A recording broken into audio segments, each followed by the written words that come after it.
اعوذ باللہ من الشیطان الرجیم بسم اللہ الرحمن الرحیم یا اللہ یا رحمان یا رحیم یا اللہ یا رحمان یا رحیم یا اللہ یا رحمان یا رحیم یا حی یا قیوم یا حی یا قیوم یا حی یا قیوم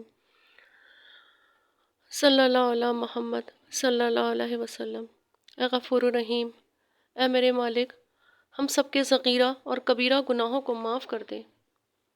یا اللہ، جو گناہ انجانے میں ہوئے ہیں انہیں بھی معاف کر دے، اور جو گناہ جان بوجھ کر کیے ہیں انہیں بھی معاف کر دے۔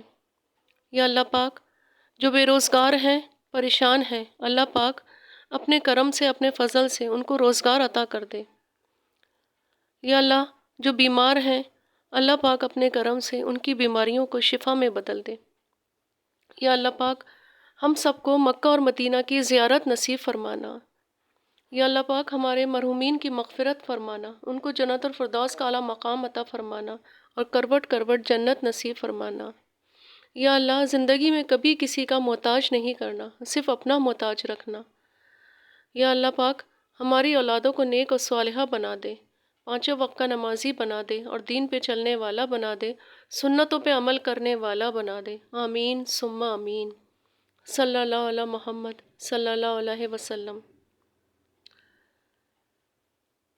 قرآن حکیم نے مصر میں بنی اسرائیل کی محکومی اور اطاعت کی جو کیفیت بیان کی ہے کہ فرعون اور اس کی قوم نے ان کو اپنا غلام بنا رکھا تھا، تو اس مفہوم کی تعبیر کے لیے لفظ عبادت استعمال کیا گیا ہے۔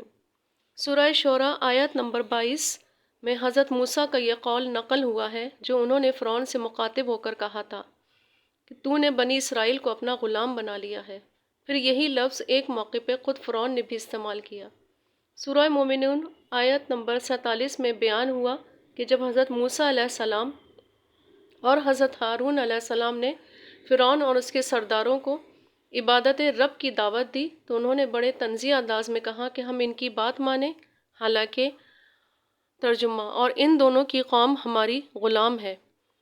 گویا لغوی اعتبار سے عبادت کا لفظ اطاعت کے لیے آتا ہے، چاہے اس میں اطاعت کرنے والے کی اپنی مرضی اور خواہش کا دخل نہ بھی ہو۔ یہی وجہ ہے عربی میں غلام کو عبد کہتے ہیں، جسے مجبوراً اپنے آقا کی ہر وقت اور ہر معاملے میں اطاعت کرنی پڑتی تھی۔ فارسی میں غلام کو بندہ کہتے ہیں، لہٰذا عبادت کے لغوی مفہوم کے لیے مناسب لفظ ہے بندگی۔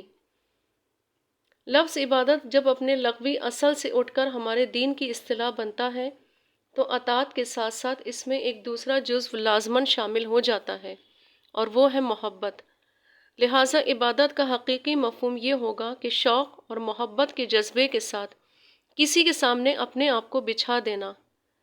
چنانچہ علامہ ابن تیمیہ نے اس لفظ کی تعریف اس طرح کی ہے: عبودیت کا لفظ حد درجے بچ جانے اور حد درجے محبت کرنے پر شامل ہے۔ گویا عبادت یہ ہے کہ انسان خود اپنی مرضی سے پوری طرح اللہ کی مرضی کے حق میں دستبردار ہو گیا، اور اس کا اللہ کے سامنے یہ جھکنا دل کی پوری آمادگی اور رغبت کے ساتھ ہوا۔ امام ابن قیم نے عبادت کو ان الفاظ میں مزید واضح کیا ہے: عبادت دو چیزوں کو جمع کرتی ہے، ایک انتہائی محبت اور دوسرے انتہائی عاجزی کے ساتھ پست ہو جانا۔ عبادت کا جسم ہے اللہ کی کلی اطاعت اور اس کی روح ہے محبت۔ عبادت کا یہ اصطلاحی مفہوم سمجھ لینے کے بعد اب قرآن حکیم کی دعوت عبادت پر دوبارہ توجہ ڈالیے۔ ایک آیت کا ترجمہ ہے: اے انسانوں، جھک جاؤ، اپنے آپ کو بچھا دو، کمال محبت اور کمال شوق و رغبت کے ساتھ اس ہستی کے سامنے جو تمہارا رب یعنی پالنے والا ہے اور تمہارا خالق بھی ہے۔ اللہ پاک ہم سب کو عبادت کرنے والا بنا دے، قرآن حکیم کی تلاوت کرنے والا بنا دے، پانچوں وقت کا نمازی بنا دے۔ آمین ثم آمین۔ دنیا میں ہر قسم کی دشواری دور ہونا۔